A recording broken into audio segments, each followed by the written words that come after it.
Hello friend, मैं आदाब sir एक बार फिर से आपका डीएल एकेडमी में स्वागत करता हूं। जैसा कि आप जानते हैं कि जो नेक्स्ट क्लास थी वो हमारा क्लास पूरा हो गया, जिसका नाम था सदिशों का आकलन। उस सदिशों के आकलन में किस तरह सदिश होते हैं, उनका आकलन कैसे किया जाता है, उन पर कौन कौन से एलिमेंट पर वेग निकालते हैं, कैसे त्वरण निकालते हैं, इन सब बारे में डिस्कस हुआ। और हमने वेक्टर के बारे में जितना हो सके अधिक से अधिक हमने बात बताई कि वेक्टर में ये तरीका होता है, वेक्टर में ऐसे होते हैं, वैसे मतलब जितना जानकारी था पूरा उन्होंने बता दिया। किस लिए बताया कि उस चैप्टर में तो काम था ही था, ये साथ ही साथ हमारा इस चैप्टर जो आज के सेशन में चलने वाला है उसका नाम क्या है, ग्रेडियंट, डाइवर्जन एंड कर्ल। इन पर भी वह वेक्टर के नियम ही फॉलो होंगे। जैसे वेक्टर आपने देखा जानते होंगे वही वेक्टर के नियम यहाँ भी फॉलो होंगे। ठीक है, इसके जो नेक्स्ट चैप्टर है सदिशों का समाकलन, उसमें भी वेक्टर का ही यूज है। ठीक है, इसलिए वेक्टर के बारे में पिछले क्लास में डिटेल में समझाया कि वेक्टर किस तरह से हल करते हैं, कौन कौन से एलिमेंट होते हैं, कौन आई होता है, कौन जे होता है, कौन विस्थापन होता है, कैसे वेग निकालते हैं। ठीक है, ये हमने बता दिया। आज जो बात करने वाले हैं वो उसी वेक्टर, जब कोई वेक्टर किसी दिशा में काम करता है। जैसा हमने बताया आपको कि हमारा वेक्टर जो है 3 दिशा में काम करता है, एक्स अक्ष, वाई अक्ष, जेड अक्ष में। जब उन दिशाओं में अलग अलग वैल्यू निकाले जाते हैं, जब एक्स दिशा में, वाई दिशा में, जेड दिशा में जब वैल्यू निकाले गए और उनका जब खुद का नाम दिया गया तो उसका नाम दिया गया ग्रेडियंट, डाइवर्जन एंड कर्ल। ये तीनों गणितज्ञ हैं, तीनों का अपना अलग अलग नियम है कि किसी फंक्शन का ग्रेडियंट आप ऐसे निकालिए, कर्ल ऐसे निकालिए और डाइवर्जन ऐसे निकालिए। सबका अलग अलग नियम है, ये तीनों गणितज्ञ का नाम है। ठीक है, ग्रेडियंट, डाइवर्जन एंड कर्ल तीनों अलग अलग गणितज्ञ का नाम है। इनका अपना अपना अलग अलग नियम है, अलग अलग फार्मूला है, उनके बारे में स्टेप बाय स्टेप जानते हैं। एक बात और, अगर क्लास स्टार्ट हो रही है तो एक बात जान जाए इसमें कि इस चैप्टर से 2 नंबर वाले सवाल भी आते हैं, 5 नंबर वाले सवाल आते हैं, मतलब पूरे मिला के मिनिमम कम से कम 8 से 10 नंबर के बीच में इस चैप्टर से सवाल आते हैं। इसलिए ये बहुत इंपॉर्टेंट है। आज जो सेशन में स्टार्ट किया हुआ है आज की क्लास, इसमें ध्यान समझिएगा कि अगर आपने मेरे पहले क्लास में कोई भी चैप्टर में स्टार्ट कर रहे हैं, अगर पहला चैप्टर मतलब पहला क्लास अगर आपने ध्यान से सुन लिया तो समझिए उस चैप्टर में आपको कोई प्रॉब्लम कभी नहीं होगी। वो एकदम आसानी से कोई चैप्टर, कोई भी सवाल होगा, कोई भी नियम वाला होगा, आप आसानी से तुरंत कर लेंगे। ठीक है, तो क्लास स्टार्ट कर रहे हैं, इसलिए ध्यान समझिए क्या हम बात बताने वाले हैं। ठीक है, तो पहले हम बात करें ग्रेडियंट की। उससे पहले सबसे पहले इन्होंने तीनों ने मिलकर एक एलिमेंट का आविष्कार किया जिसका नाम है डेल ऑपरेटर, जिसको ऐसे लिखते हैं उल्टा त्रिभुज। जो त्रिभुज बना होता है जब उसको उल्टा करते हैं तो इन्होंने सबका इसका नाम दिया डेल ऑपरेटर। क्या नाम दिया? डेल ऑपरेटर, इसका नाम दिया। ठीक है, इसको हम क्या पढ़ेंगे? डेल ऑपरेटर है लेकिन हम इसको डेल पढ़ेंगे। ठीक है, डेल पढ़ेंगे लेकिन इसका पूरा नाम क्या है? Del operator. और इन्होंने माना कि अगर चूंकि हम जो फंक्शन यूज करेंगे, ठीक है, ऐसे ये हमारा एक्स होता है, ये हमारा वाई, ये हमारा जेड, ये हमारा एक्स एक्सिस, ये वाई और ये हमारा जेड होते हैं। जब इन्होंने माना कि हम जब हमारा जरा सा वैल्यू आप निकालेंगे तो तीनों दिशाओं में मान निकालेंगे, तीनों दिशाओं से आप मान निकालेंगे, एक्स दिशा से भी, वाई दिशा से भी और जेड दिशा, तीनों दिशा से मान निकालेंगे। इसका मतलब जो भी फंक्शन ये बनाएंगे उनमें एक्स वाई जेड तीनों हो सकते हैं। और मुझे पता है किसी फंक्शन में अगर 2 या 2 से ज्यादा एलिमेंट एक साथ काम कर रहे हैं तो वहां पर हम कौन सा अवकलन करते हैं? सिंपल अवकलन नहीं करते हैं। कौन सा अवकलन करते हैं? आंशिक अवकलन करते हैं, जिसके बारे में हमने 2-3 क्लास पहले उसके बारे में डिटेल में जाना और हमने पढ़ा भी और समझा भी। ठीक है, जितने लोगों को डाउट था क्लियर हो गया। तो इसका मतलब ये है कि ग्रेडियंट, डाइवर्जन, कर्ल में जो यूज होने वाले कौन सा अवकलन है? आंशिक अवकलन है। ठीक है, तो डेल ऑपरेटर इनका उन्होंने कुछ वैल्यू रखा और वैल्यू क्या है समझिए, I del phi upon del x plus J del upon del Y और प्लस के डेल अपॉन डेल जेड। ये इन्होंने इसका वैल्यू रखा। ये जो डेल ऑपरेटर देख रहे हैं इसका पूरा वैल्यू ये है। ठीक है, ये पूरा इनका वैल्यू है। कहीं पर भी ये डेल दिख जाएगा समझिएगा उसका वैल्यू कितना है? I del Y del x plus J del upon del Y plus के डेल अपॉन डेल जेड, ये इसका पूरा वैल्यू है। कहीं पर भी दिख जाएगा इसका मतलब इसका वैल्यू ये है। ठीक है, साथ ही साथ अगर इसके साथ कोई फंक्शन है, मान लीजिए कोई फंक्शन लगा है, ऐसे बोल देगा डेल फाई डेल फाई का मान निकालिए। ध्यान दीजिएगा, इसमें कहीं पर भी डॉट भी आएगा, क्रॉस भी आएगा, आप नियम समझ गए हैं। तो फाई समझिएगा अलग है, ठीक है। फाई मतलब इनके साथ में है। अगर यहाँ ऐसे लिख दें तो इसका मतलब डेल अलग है, फाई हमारा क्या है, अलग है। उनके बीच में क्या निकालना है, डॉट निकालना है। और डॉट का नियम कैसे करते हैं, तो आई का आई में गुणा, जे का जे में गुणा और के का के में गुणा करते हैं। यदि उनके बीच में क्रॉस हो, दो वेक्टर के बीच में क्रॉस हो, तो कैसे बनाते हैं, साइड बनाकर आई जे के लिख करते हैं। सवाल इसमें आएंगे, हमने बताया फिर बता रहे हैं, ठीक है। तो ये समझिएगा आप कि डेल फाई उनमें क्या अंतर है। अगर आपसे कहीं बोल दे कि डेल फाई का मान बताइए, डेल फाई का मान, तो इसका फाई जो है सभी एलिमेंटों के साथ लगेगा। फाई जो है सभी एलिमेंटों के साथ रहेगा। यहां जो देख रहे हैं सब जगह क्या लिख देंगे, फाई लिख देंगे। मतलब I del phi upon del x plus J del phi upon del Y plus के del phi upon del Z होगा। ये इसका मान होगा। और फाई का मान लीजिए कुछ वैल्यू होगा। अगर फाई का कुछ वैल्यू दिया होगा तो क्या करेंगे, तीनों जगह मान रखकर यहाँ पर यक्स सापेक्ष आंशिक अवकलन, यहाँ पर वाई सापेक्ष आंशिक अवकलन और यहाँ पर जेड सापेक्ष आंशिक अवकलन कर देंगे, तो वह कहलाएगा डेल फाई का मान, ठीक है। कभी कभी सवालों में ये डेल फाई मान हो गया। कभी कभी सवाल में ये कहता है कि ये फंक्शन हमारा मान लीजिए ये है, इसका मान किसी बिंदु पर निकालिए। जैसे मान लीजिए फाई का मान बोल दिया x square plus y square plus z square, मान ली बोल देगा कि बिंदु बिंदु 2 1 1 पर डेल फाई का मान निकालिए, इसका मान निकालने बोल दिया। तो डेल फाई का मतलब क्या हो गया, डेल फाई बोल दिया मतलब इतना वैल्यू होगा। फाई हमारा यहां दिख रहा है तो इसका मान हम यहां भर देंगे, यहां भर देंगे, यहां भर देंगे। यहां पर एक्स सापेक्ष, यहां पर वाई सापेक्ष, यहां पर जेड सापेक्ष आंशिक कर लेंगे जो आएगा लिख देंगे। आई जे क्या है, हम जानते हैं वेक्टर बता रहा है, तो आई जे का कुछ नहीं करना है, जैसे तैसे उतार देना है, ठीक है। जब बिंदु बोल देगा, इस बिंदु पर निकालिए, तो पहले अब अवकलन कर लीजिए, हल कर लीजिए। इस बिंदु का मतलब है कि इसमें जहां पर भी x आएगा वहां पर कितना मान भरना है, 2 भरना है। क्योंकि बिंदु में अगर 3 बिंदु x और z हैं, इसका मतलब पहला जो वैल्यू होता है वह x का, दूसरा होता है y का, तीसरा होता है z का। इसका मतलब जहां पर x और क्या भरना होगा 2, और जहां पर y और क्या भरना होगा 1, और जहां पर z होगा क्या 1 भर देंगे, तो उस बिंदु पर डेल फाई का मान निकल जाएगा, ठीक है। उसमें कुछ करना नहीं है, निकालना आपको इतना ही है। जब बिंदु के बारे में बोलेगा ना, तो आप पहला मान x, जहां भी x होगा वहां पहला मान, जहां y होगा वहां दूसरा मान, और z होगा तीसरा मान भर देंगे, वह उस बिंदु पर मान बताना स्टार्ट कर देगा, ठीक है। इसके बाद समझिए, और अगर आप सवाल में बोल दे, कभी सवालों में फाई आपको दिया हो, आपसे बोल दे कि आप निकालिए सबसे अधिक परिवर्तन की दर, सबसे अधिक परिवर्तन की दर, आपसे सवाल में बोल दे कि इसका मान निकालिए, सबसे अधिक परिवर्तन की दर। अगर आपसे बोल दे कि इसका मान निकालिए, सबसे अधिक परिवर्तन की दर, इसका मतलब आपको डेल फाई का ही मान निकालना है, मतलब इसी का मान निकालना है। डेल फाई का मतलब इसी का मान आपको निकाल देना है, ठीक है, समझ मत ना। चलिए उसके बाद ये हो गया। अगर आपसे बोलता है यूनिट नॉर्मल वेक्टर मतलब इकाई लंब सदिश, हिंदी में क्या कहते हैं, इकाई लंब सदिश,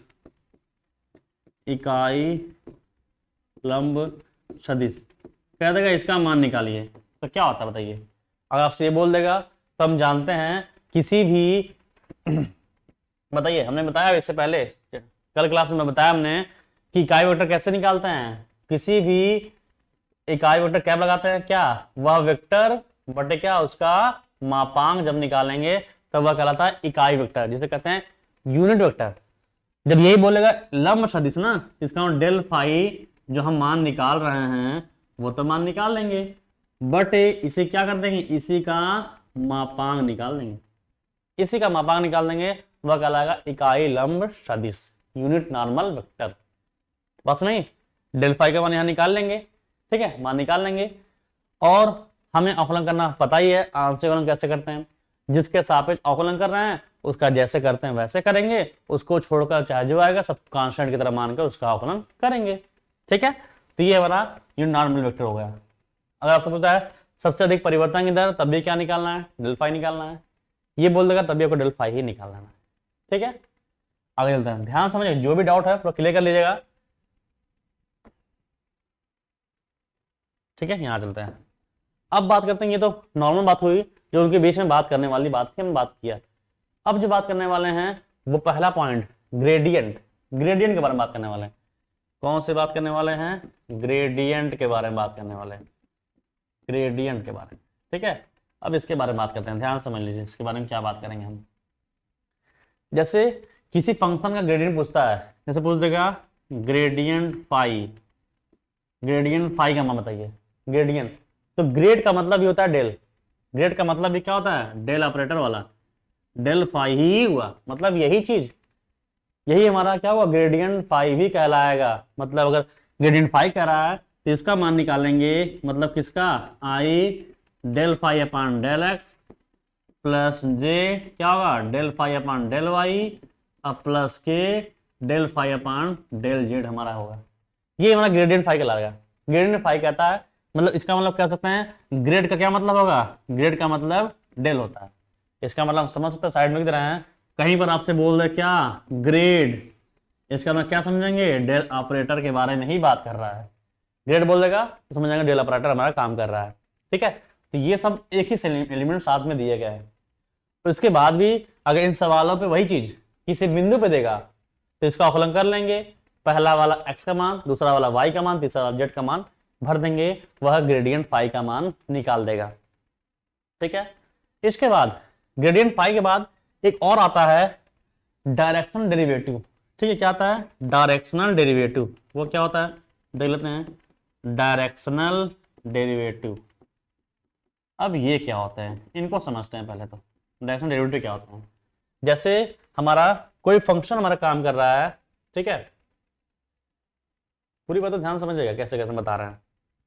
जैसे कोई मान लिया फंक्शन इस तरह काम कर रहा है ऐसे, तो अगर मुझे इसका ग्रेडियंट निकालना है, मतलब इसका ढाल निकालना है, लेकिन किसकी दिशा में निकालना है, कोई एक दिशा होगी, ठीक है, कोई एक दिशा में अगर निकालना होता है तो उसे कहते हैं डायरेक्शनल डेरिवेटिव।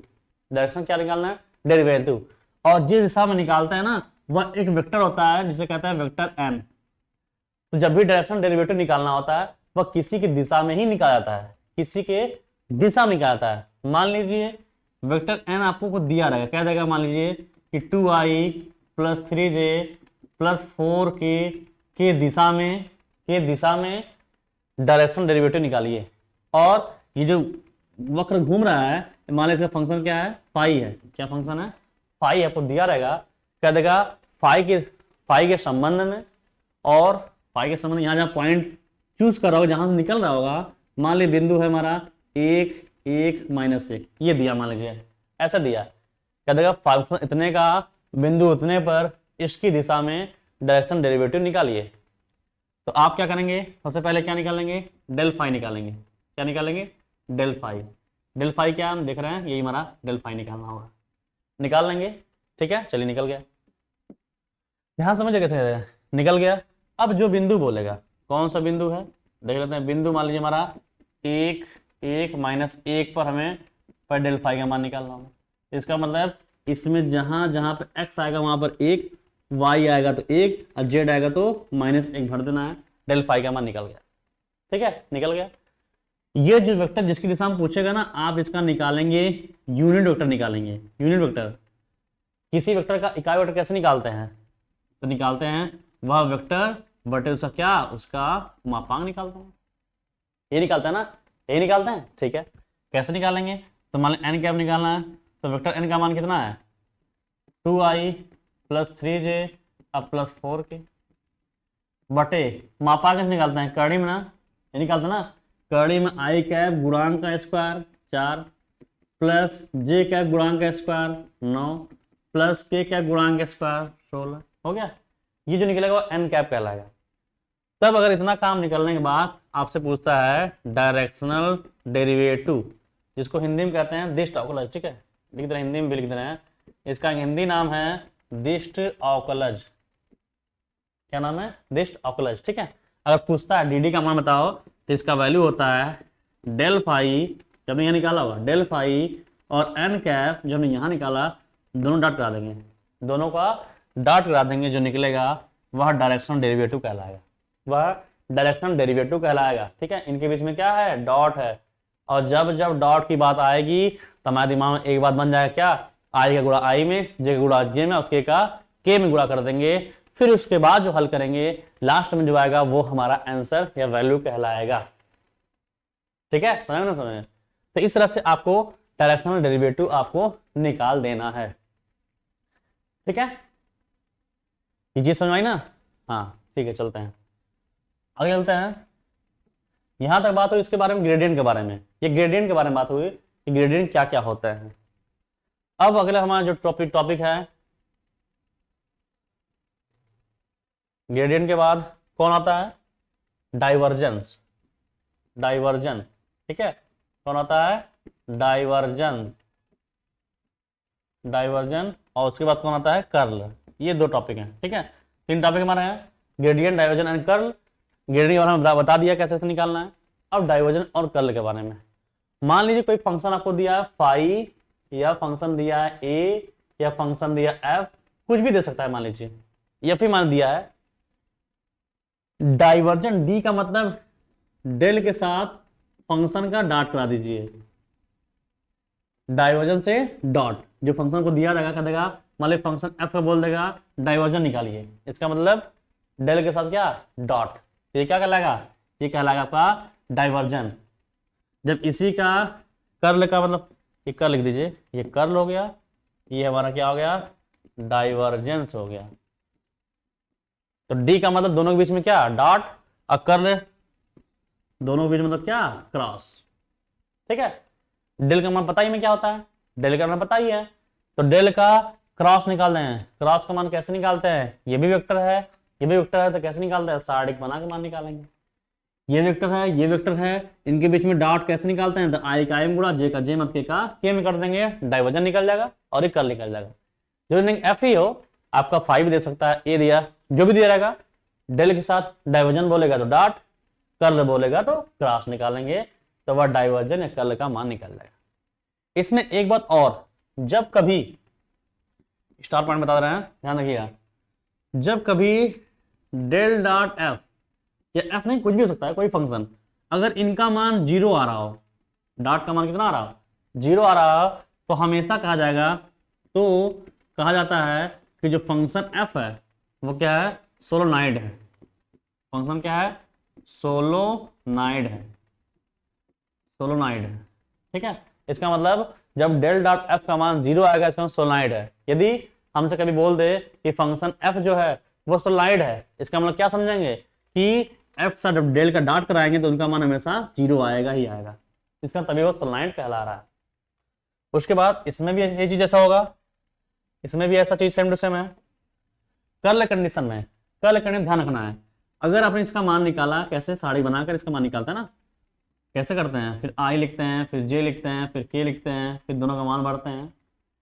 अगर del cross f, del cross f का मान हमने निकाला, क्या आ गया, 0 आ गया, ये तुम्हारा कर्ल हो गया, ये कर्ल का मान निकल गया। ठीक है, कर्ल हो गया, लेकिन हमने निकाला क्या आ गया, 0 आ गया, तो हमेशा फंक्शन एफ कहलाएगा क्या, फंक्शन एफ कहलाएगा इरोटेशनल, इरोटेशनल।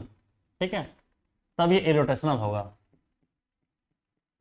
यह सवाल में कुछ आपको दिया रहेगा, कोई फंक्शन एफ दिया रहेगा, कह रहेगा सिद्ध करिए कि एफ इरोटेशनल है, इसका मतलब उनका क्रॉस निकालेंगे और 0 आ गया तो इरोटेशनल हो जाएगा, और डॉट निकालेंगे 0 होगा तो क्या होगा, फंक्शन वह सोलोनॉइड हो जाएगी। ये चीजें यहां तक हुई। ठीक है, तो ये इससे टॉपिक में ग्रेडियंट, डाइवर्जन, कर्ल का इतने ही टॉपिक है। जो इसका अलग अलग है वो सवाल है, सवाल हमारे अलग अलग हैं, उनके बारे में सवाल, इसका अधिक हमने सवाल लिया है, बहुत सवाल लिया हमने, तो हर टॉपिक का सवाल है, हर चीजों का सवाल है, तो हम समझेंगे सवाल की तरफ, लेकिन उसका नियम जो है बस इतना ही नियम है। ठीक है, थोड़ा सा और बता दें आपको हम, इतना ही नियम है। इसका थोड़ा सा आपको समझने की आवश्यकता ये है कि जैसे मान लें सवालों का विधि ऐसे एफ बराबर डेल ऐसे x square plus y square plus z square, उसके बाद पूछ देगा कर्ल एफ का मान, कर्ल एफ का मान। तो ये जो डेल देख रहे हैं ना, डेल, इसका जब पूरा मान आप हल करेंगे तो किसका मान होगा, वो एफ का मान होगा, ओनली किसका मान होगा, एफ का मान होगा। जब एफ का मानेंगे तो कर निकालेंगे, तो क्या कहते हैं, डेल के साथ एफ क्या कराएंगे, क्रॉस कराएंगे तो कर्ल निकल जाएगा। डाइवर्जन बोलेगा तो डॉट करा देंगे तो क्या निकल, डाइवर्जन निकल। मतलब इसको पहले हल करेंगे तो किसका मान होगा, सिर्फ एफ का मान होगा। ठीक है, ऐसा नहीं कि ये इसका ऐड हो गया, नहीं, ये पूरा, ये इसको आप हल करेंगे तो पूरा एफ का मान निकलेगा, तब उसका डेल के साथ क्रॉस कराएंगे। और मुझे डेल का मान पता ही होता है कि I del Y del x plus J del upon del Y अब प्लस के डेल अपान डेल जेड होता ही है। ये तुम्हारा होता ही है ना, ये तुम्हारा होता ही है, तो चीजें हमारी इतनी हैं। ठीक है, समझ में ना? तो फिर से एक बार देख लेते हैं, एक बार फिर से समझ लेते हैं डाइवर्जन कर्ल के बारे में।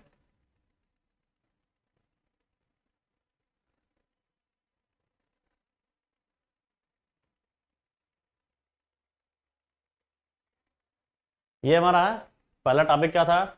Del operator. इसको ऐसे लिखा होता है, इनका वैल्यू में से I del by del x plus J del upon del Y plus के डेल अपॉन डेल जेड होता है। ठीक है, और अगर उसको डेल फाई का मान पूछ दे, इसका मतलब सबके साथ क्या करना है?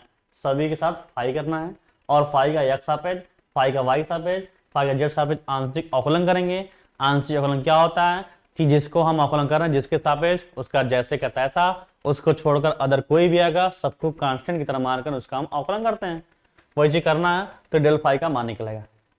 यदि किस सवाल में हमसे पूछ दे कि फंक्शन हमें दिया, कोई फंक्शन, जो हम एफ लिख रहे हैं, फाई लिख रहे हैं, सवाल में कुछ भी हो सकता है, कोई से कोई दिक्कत नहीं है हमें, वो बस जो लिखा रहेगा वो लिख देंगे हम। अगर सवाल में कोई फंक्शन में दिया है, मुझसे ये पूछ दे सबसे अधिक परिवर्तन की दर निकालिए, तो सबसे अधिक परिवर्तन की दर पूछेगा, इसका डेल फाई का ही मान पूछ रहा है मुझसे, मतलब यही वाला मान पूछ रहा है। यदि मुझसे कोई फंक्शन दे देगा, बोल देगा इसका इकाई लंब सदिश ज्ञात कीजिए, मतलब यूनिट नॉर्मल वेक्टर ज्ञात करना है, इसका मतलब जो यहां से निकलेगा वह और उसका मापांक। मापांक कैसे निकलता है पता है? जो वेक्टर है उसको कर्लिंग करिए, आई कैप गुणांक का स्क्वायर प्लस जे कैप गुणांक का स्क्वायर प्लस के कैप गुणांक का स्क्वायर करेंगे तो हमारा निकल जाएगा। ठीक है, उसके बाद ग्रेडियंट फाइव ने बता दिया, ग्रेडियंट फाइव हमारा क्या होगा? डेल फाई ही होता है। इसका मतलब ग्रेड कभी बोल देगा कि ग्रेडियंट इतना, इसका मतलब डेल हमें समझ आना कि डेल हमें दिया गया। उसके बाद जो था वो हमारा क्या है, नेक्स्ट टॉपिक क्या था? डायरेक्शन डेरिवेटिव क्या होता है? डायरेक्शन डेरिवेटिव के लिए हमें कोई फंक्शन देगा, हमें कोई फंक्शन दिया रहेगा, कोई वेक्टर दिया रहेगा, कोई बिंदु दिया रहेगा, तो पहले डेल फाई का मान निकालेंगे और जो वेक्टर दिया है उसका इकाई वेक्टर निकालेंगे। कैसे निकालते हैं? तो वह वेक्टर बटे उसका मापांक। ठीक है, अब दोनों के बीच में क्या करेंगे? डॉट कराएंगे, डॉट कराएंगे। ठीक है, तो हमारा डायरेक्शनल डेरिवेटिव निकल जाएगा। ठीक है, अगला टॉपिक क्या था? अगला टॉपिक जो हमारा है वो है हमारा कौन सा है? डाइवर्जन और कर्ल के बारे में थी। ठीक है, डाइवर्जन और कर्ल के बारे में, तो किसी भी फंक्शन का डाइवर्जन पूछेगा, डाइवर्जन मतलब डी, ये समझिएगा याद करने के लिए, डी, तो फंक्शन के साथ डेल के साथ डॉट, कर्ल पूछेगा तो क्रॉस, फंक्शन का क्या क्रॉस करा देंगे। जब डेल डॉट एफ का मान कभी जीरो आ जाएगा तो फंक्शन क्या कहलाएगा? सोलनॉइड कहलाएगा। यदि क्रॉस में उसका मान जीरो आएगा तो वह एफ इररोटेशनल कहलाएगा। ठीक है, इतना बात तो हुई। अब जो सबसे इंपॉर्टेंट है वो आपको समझना है, वो क्या है वो समझिए। ये आप ध्यान रखिएगा कैसे कर रहे हैं हम। जब भी आपको वेक्टर आर की बात आएगी, वेक्टर आर की बात आएगी, ठीक है, आर, तो हमेशा आपसे बोले चाहे नहीं बोले, कुछ कहे चाहे ना कहे, आपको हमेशा क्या मानना है? एक्स आई प्लस वाई जे और प्लस जेड के, ये आर का मान होता ही है, इतना आपको आर का मान मान लेना है। ठीक है, अगर हम मॉड आर निकालेंगे, ऐसे मॉड आर निकालेंगे तो क्या बताइए? अगर ऐसे निकालते हैं तो क्या होगा? क्या होता है? करड़ी में आई कैप गुणांक का स्क्वायर ये होगा प्लस जे कैप गुणांक का स्क्वायर क्या होगा प्लस के कैप गुणांक का स्क्वायर ये होता है। और मॉड को हम ऐसे लिखते हैं, मॉड को लिखते हैं आर से, ऐसे आर, कहीं पर भी आर लिखा है समझो उसका मापांक बता रहा है, वो सब क्या बता रहा है? मापांक बता रहा है, वेक्टर नहीं बल्कि मापांक बता रहा है। ठीक है, अगर हम दोनों पक्षों को स्क्वायर कर दें, ध्यान समझिएगा, जब आर का केस आएगा, किसी भी सवाल में आर का केस आएगा तो जो बता रहा है तुरंत दिमाग बन जाना चाहिए। अगर वेक्टर आर है तो ये हमारा वैल्यू होगा, सिर्फ ओनली आर लिखा रहेगा तो ये वैल्यू होगा। दोनों पक्षों को स्क्वायर करेंगे क्या होगा? आर स्क्वायर वाला क्या मिलेगा? X square plus y square plus क्या मिलेगा? जेड स्क्वायर मिलेगा ऐसे। ठीक है, अब फिर उसके बाद इस आर का हम करेंगे एक्स सापेक्ष वाई सापेक्ष आंशिक अवकलन करके पहले देख लेते हैं। आंशिक अवकलन जैसे हम जानते ही हैं कि जिसके सापेक्ष मुझे आंशिक अवकलन करना होता है उसको छोड़कर अदर कोई आएगा सबको कांस्टेंट की तरह मानेंगे।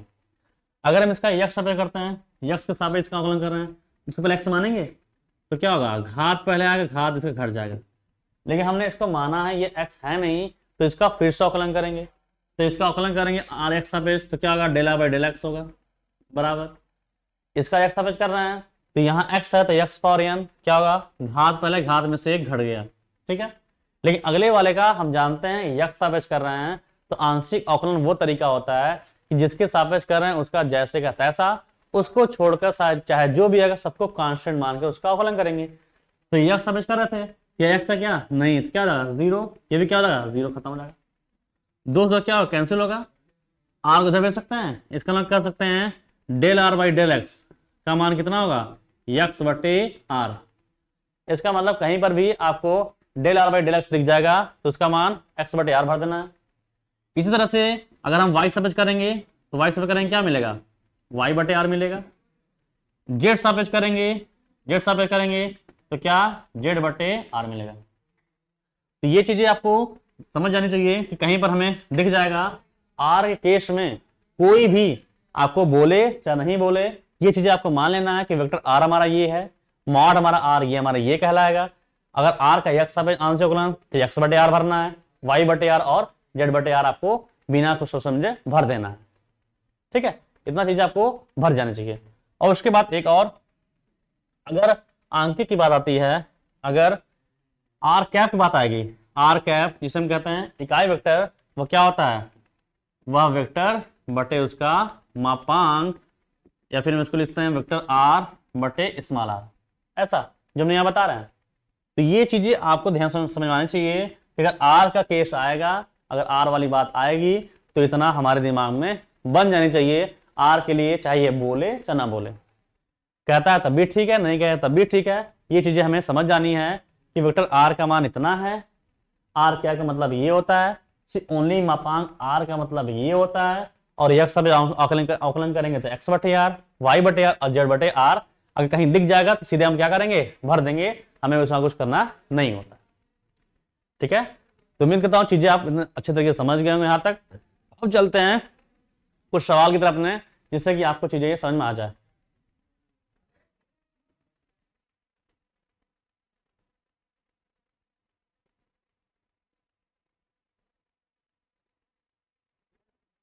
ठीक है, तो चीजें समझ में आ गई, ठीक है।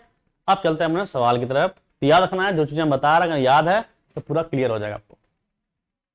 चलिए देखते हैं पहला सवाल।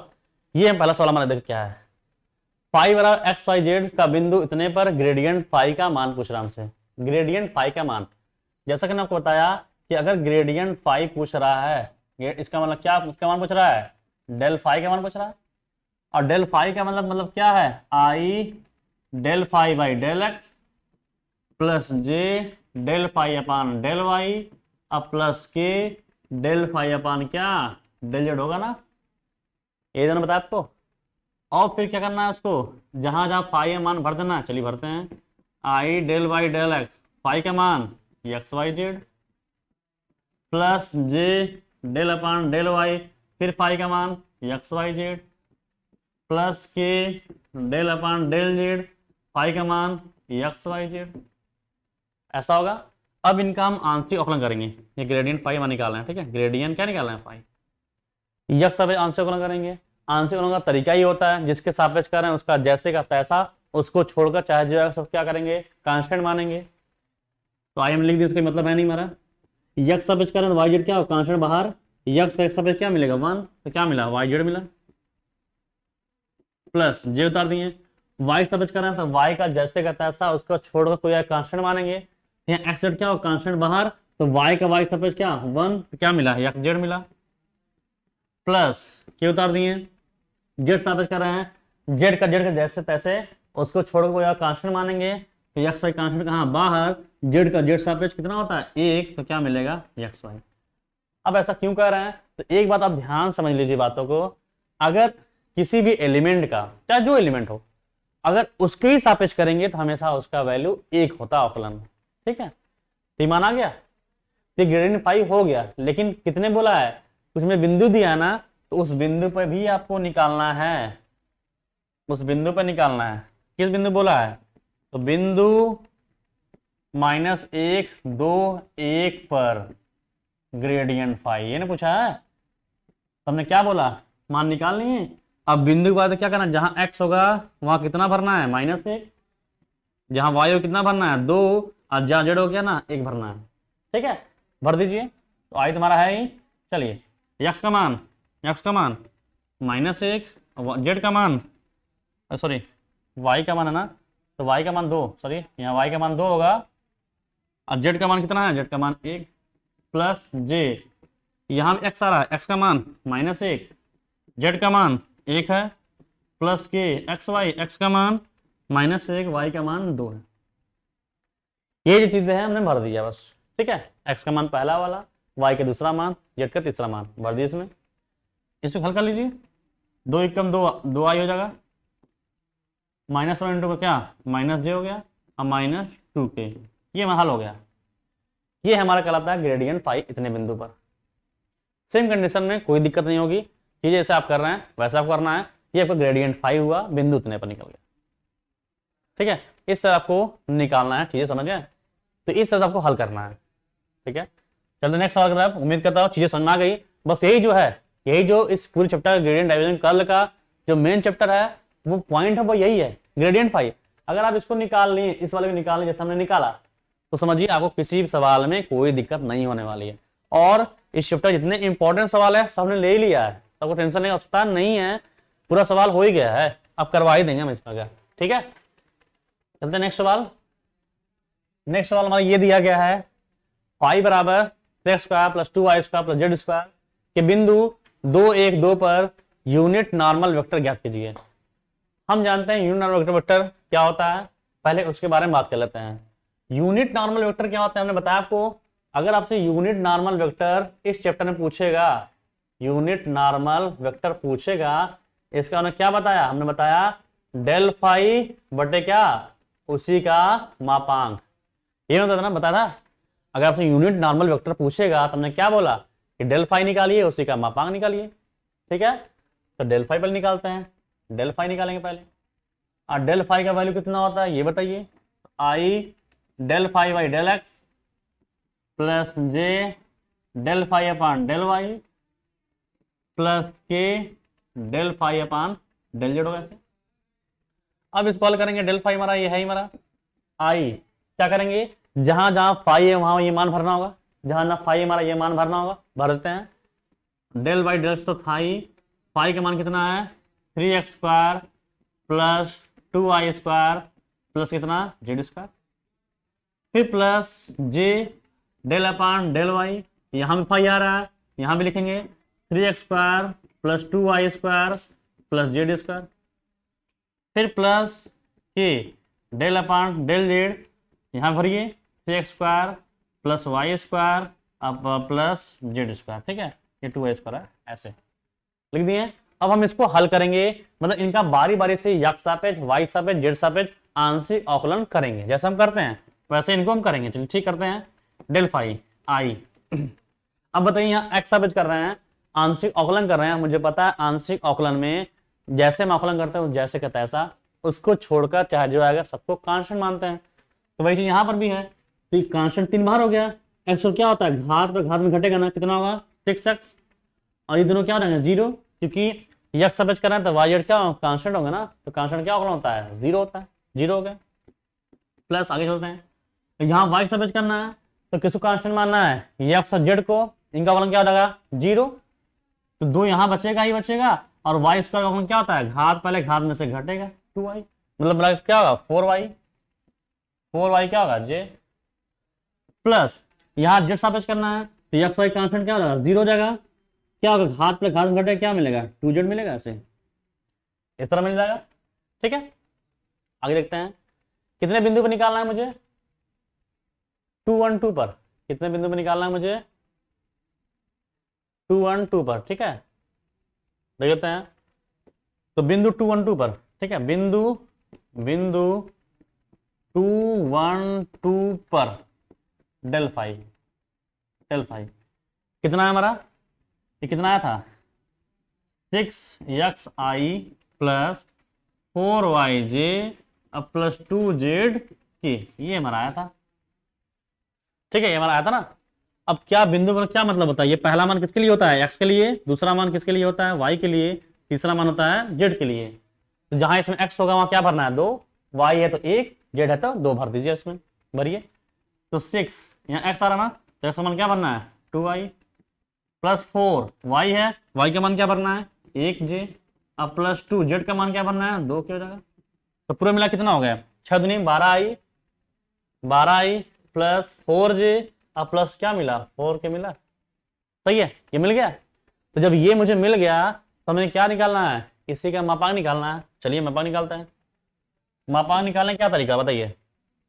मापांक निकालने का तरीका हमारा होता है, जब हमने बताया कि किसी भी अगर वेक्टर वैल्यू है उसका मुझे निकालना है मापांक डेल फाई, तो कैसे निकालना होता है, तो करड़ी में आई कैप गुणांक का स्क्वायर, तो आई कैप गुणांक का स्क्वायर, तो 12 का स्क्वायर कितना होता है 144 प्लस जे कैप गुणांक का स्क्वायर, तो जे कैप गुणांक का स्क्वायर कितना होगा 16, अब प्लस के कैप गुणांक का स्क्वायर कितना हो गया 16 हो गया।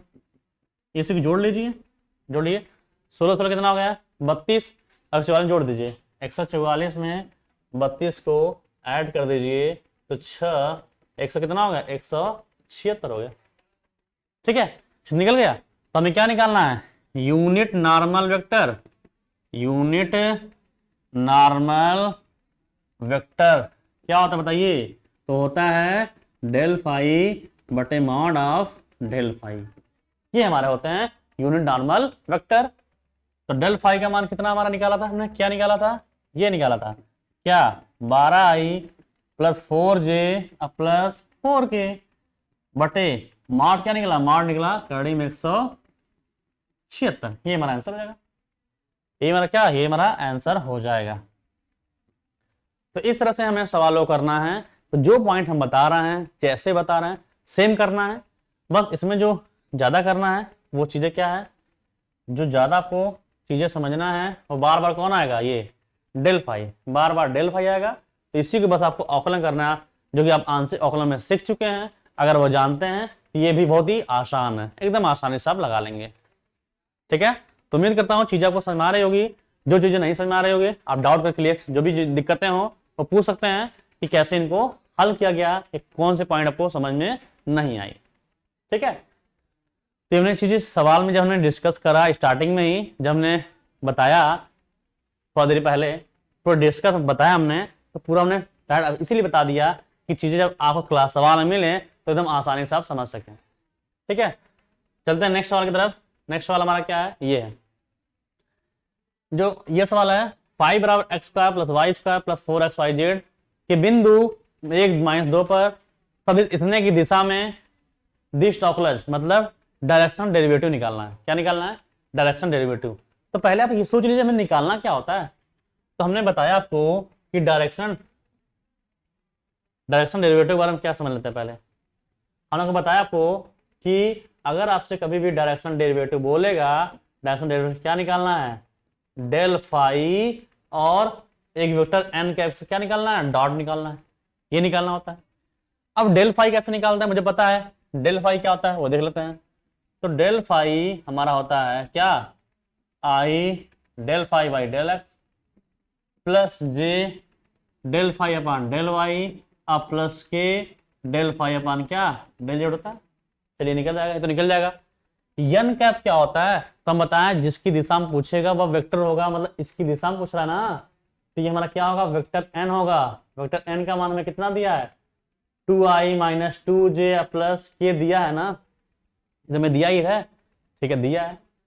तो एन कैप क्या होता है बताइए, तो एन कैप हम जानते हैं एन कैप क्या होता है वेक्टर एन बटे इसका मापांक निकालेंगे तब ना एन कैप होगा। तो ठीक है, वेक्टर एन तो दिया ही है, इसका मापांक निकाल लेते हैं। अब मापांक निकालने का तरीका हमने आपको बता ही दिया, क्या करड़ी में आई कैप गुणांक का स्क्वायर कितना होगा 4 प्लस जे कैप गुणांक का स्क्वायर 4 अब प्लस के कैप गुणांक 1 ना, तो 1 का स्क्वायर 1 ही होगा। क्या मिला करड़ी में 9 मतलब 3 आ गया। इसका मतलब कह सकते हैं एन कैप का मान कितना हुआ वेक्टर एन, तो 2i माइनस 2j अब प्लस के हुआ बटे मॉड कितना आ गया 3। एन कैप तो मान निकल गया हमारा, एन कैप तो मान निकल गया। अब कौन निकालना है, डेल फाई निकालेंगे तभी डॉट कराएंगे ना। डेल फाई आइए निकालते हैं। Del phi I del Y del X. Phi का मान भरिए, फाई का मान ये हमारा है, कितना है, x square plus y square plus 4xyz क्या हो गया, प्लस जे डेल अपान डेल वाई, यहाँ फाई है, यहाँ भरिए वही चीज, x square plus y square plus 4xyz ये हो गया। ये हमारा अलग है, ठीक है, ये हमारा ध्यान दीजिएगा, ये हमारा अलग है, हमने इसका एन कैप मान निकाला है। प्लस अभी के बचा ना, कि डेल अपान डेल जेड क्या होता है, x square plus y square plus 4xyz ये हमारा हो गया। अब हम इसका एक्स सापेक्ष, इसका वाई सापेक्ष और इसका जेड सापेक्ष आंशिक अवकलन करेंगे। चलिए करते हैं, देखते कितना आता है।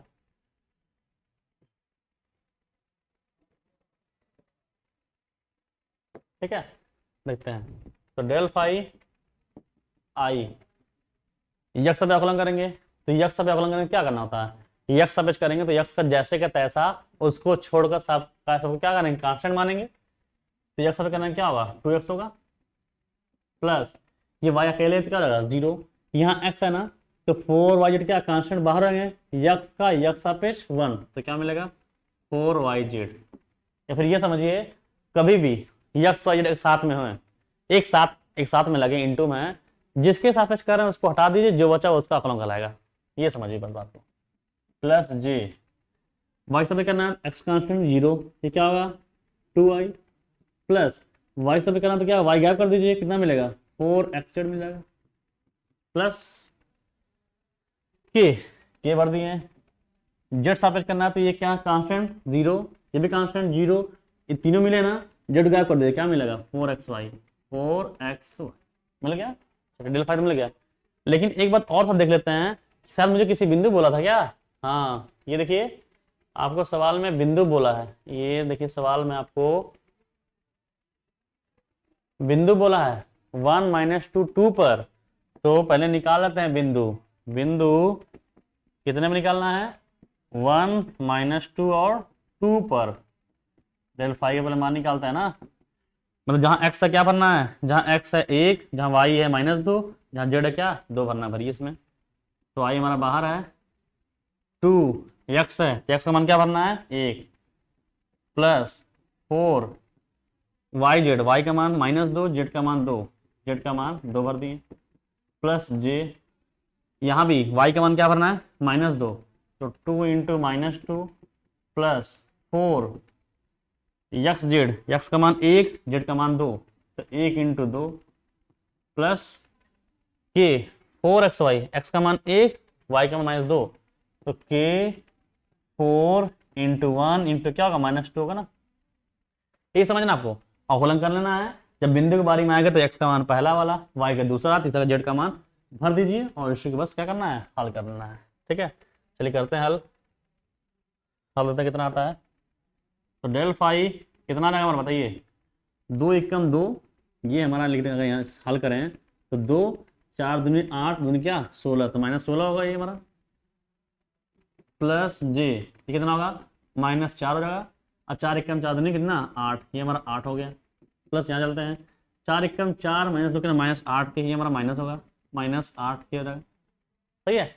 तो -2 कितना होगा -14 के, -14 आई, ये कितना होगा प्लस 4j और माइनस क्या होगा 8k, ये निकल गया हमारा, निकल गया हाँ बात, ठीक है। अब इसके बाद क्या निकालेंगे, डायरेक्शन डेरिवेटिव अब निकालेंगे। ठीक है, तो डायरेक्शन डेरिवेटिव लिख देंगे ऐसे, डायरेक्शनल क्या डेरिवेटिव क्या होता है, del phi dot n cap, ये होता ना। चलिए ठीक है, तो डेल फाई का मान -14i प्लस 4j -8k, ये हमारा क्या है डेल फाई का मान है, डॉट एन कैप का मान कितना है, एन कैप का मान ये हम निकाला ना हम साइड में, कितना है 2i - 2j प्लस k बटे क्या होगा 3 होगा।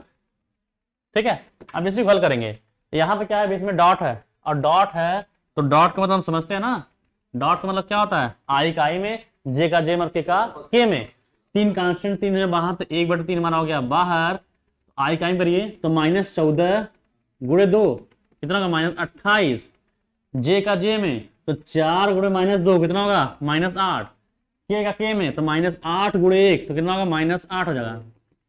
ठीक है, जोड़ लेते इसको, माइनस माइनस माइनस है, जोड़ लीजिए, -28 और 8 कितना हो जाएगा, 36, और 36 और कितना होगा, 44, तो -44 बटे कितना होगा, 3 हो जाएगा। तो 3 से कटेगा नहीं। ठीक है, ये मेरा आंसर हो जाएगा।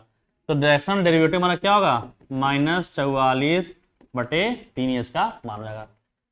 इस तरह से डायरेक्शनल डेरिवेटिव का आप मान निकालेंगे कोई भी सवाल तरीका में।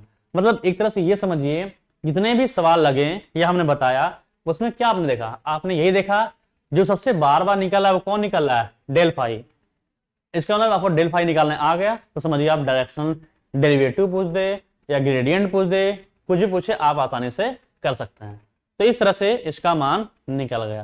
ठीक है, समझ ना। तो इस तरह से आपको इसको हल करना है, चीजें ध्यान है किस तरह से आप इसको हल कर रहे हैं। ठीक है, नेक्स्ट सवाल। ठीक है, चलते हैं नेक्स्ट सवाल की तरफ, देखते हैं अगला सवाल हमारा क्या है। अगला सवाल देखिए, मुझे दिया है कि यदि r बराबर एक्स आई प्लस वाई जे प्लस जेड के, तो सिद्ध करिए ग्रेडियंट r बराबर r कैप। हमने आपको बोला पहले से, अगर आपको वेक्टर r ये दिया तब भी ठीक है, नहीं दिया, हमने r के बारे में बताया पूरा डिटेल में, कहाँ बताया वो देख लेते हैं एक बार। ये देखिए, हमने r के बारे में पूरा डिटेल बता दिया आपको कि आपसे r के बारे में ये बोले चाहे ना बोले, आपको सीधे जो चीज ने बता दिया वो चीजें मान सीधे क्या भर देना है। ठीक है, सीधे क्या करना है, भर देना है। आर हमें दे दिया है तो कोई दिक्कत नहीं है। करा ग्रेडियंट आर निकालते हैं, ग्रेडियंट आर निकालते हैं, पहला सिद्ध करना है। तो ग्रेडियंट आर, ठीक है, ग्रेडियंट आर क्या है, क्या होता है, मतलब डेल आर ना। ग्रेडियंट मतलब क्या, डेल में बताया ना, ग्रेडियंट मतलब डेल होता है, डेल आर। इसका मतलब क्या सकते हैं, आई डेल आर बाई क्या, डेल एक्स प्लस जे डेल आर बटे क्या, डेल वाई, अब प्लस के del are by del z, यही तो होगा।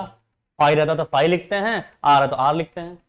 ठीक है, और एक बात मुझे बताइए आप कि अभी मैंने आपको बताया कि कभी भी हमने आपको बताया कि अगर del are by del x आपको दिख जाए, del are by del x आपको दिख जाए तो क्या भरना है, एक्स बटे आर, ये भरेगा तो वाई बटे आर, और ये जेड बटे आर आपको क्या करना है, भर देना है। तो वही दिख रहा है, तो क्या करेंगे, एक्स बटे आर प्लस जे, यहाँ क्या भरना होगा, वाई बटे आर प्लस जे, यहाँ क्या भरना है, जेड बटे आर भरना है, भरना है ना, हाँ भरना है। तब में एक बटे आर कॉमन है, तो एक बटे आर कॉमन ले लीजिए साहब, तो क्या मिला, यहाँ मिला एक्स आई, यहाँ मिला वाई जे, और यहाँ मिला क्या, जेड के मिला। और इसी को हम क्या कहते हैं, इसी को कहते हैं वेक्टर आर ना, ये हमारा वेक्टर आर कहलाएगा। तो वेक्टर आर अब बटे क्या, आर, तो वेक्टर आर बटे उसका मापांक क्या कहलाता है, यही तुम्हारा आर कैप कहलाता है, यही तुम्हारा आर कैप कहलाता है। बात समझ में, अरे हम आर कैप को यही तो बता रहे थे ना आपको, आर कैप को हमने यही तो बताया था कि वेक्टर आर बटे मॉड ऑफ आर, या मॉड बोल दे या फिर आर कैप बटे आर लिख देगा तब भी है एन कैप ही कहलाएगा, जो कि मैंने पिछले क्लास में बताया आपको पूरा डिटेल में, यही चीज, ये वाली चीज, जो चीज हमने बताई अगर आपको याद है तो सवाल में कोई दिक्कत नहीं होने वाले। तो पहला हमारा सिद्ध हो गया, प्रूव दैट। ठीक है, सहमत ना। चलिए दूसरा सिद्ध करते हैं, दूसरा वाला। दूसरा हमारा कह रहा है ग्रेडियंट आर पावर एन सिद्ध करिए, ग्रेडियंट आर पावर एन। ठीक है, देखते हैं।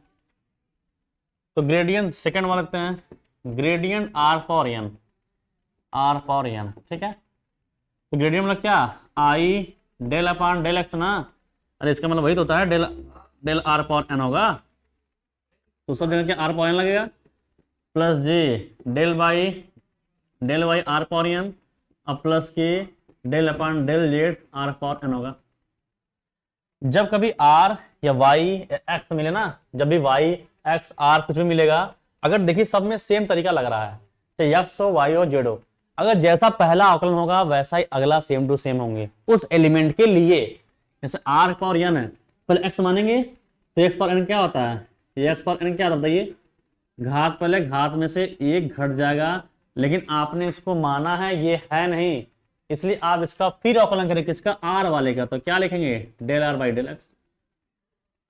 वही चीज अगर जो पहले वाले में अगर सेम टू सेम है तो जो पहले वाले में बाहर निकलता है वो सब में बाहर निकलेगा, तो मतलब ये चीज बार बार आएगा, G N are power N minus one, फिर कौन मिलेगा, अब किसकी बारी है, अब y की बारी है, प्लस के एन आर पर n माइनस वन, अब किसकी बारी है, तो अब z की बारी है। सही है, चलिए सब में क्या कॉमन है, एन आर पर n माइनस वन कॉमन है, लिख लेते हैं। तो एन आर पर n माइनस वन कॉमन ले लिया तो क्या मिला, I del are by del x plus J del R upon del Y, अब प्लस के del are by del Z, ये हमें मिल गया, ये मिल गया। ठीक है, एन आर पर n माइनस वन। ये बताइए अभी हमने आपको बताया कि del are by del x कहीं दे क्या भरना है, एक्स बटे आर भरना है, तो एक्स बटे आर हो गया, प्लस जे ये क्या भरना है, वाई बटे आर, और यहाँ क्या भरना है, जेड बटे आर भर देना है।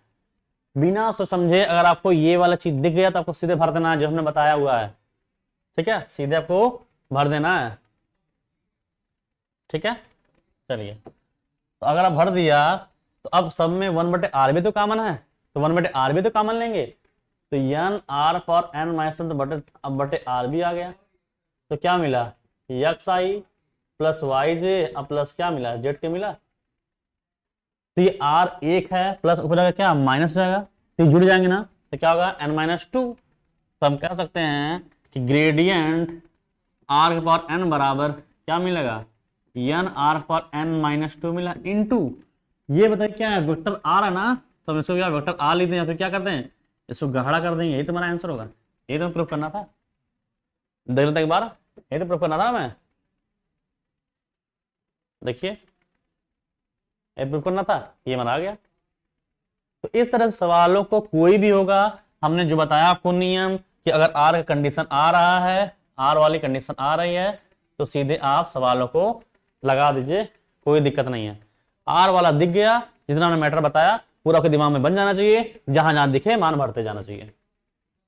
ठीक है, तो हर इस चैप्टर में ग्रेडियंट डाइवर्जेंस निकालने में जितने भी चैप्टर हैं लगभग हमने सभी क्लास को हमने लिया हुआ है।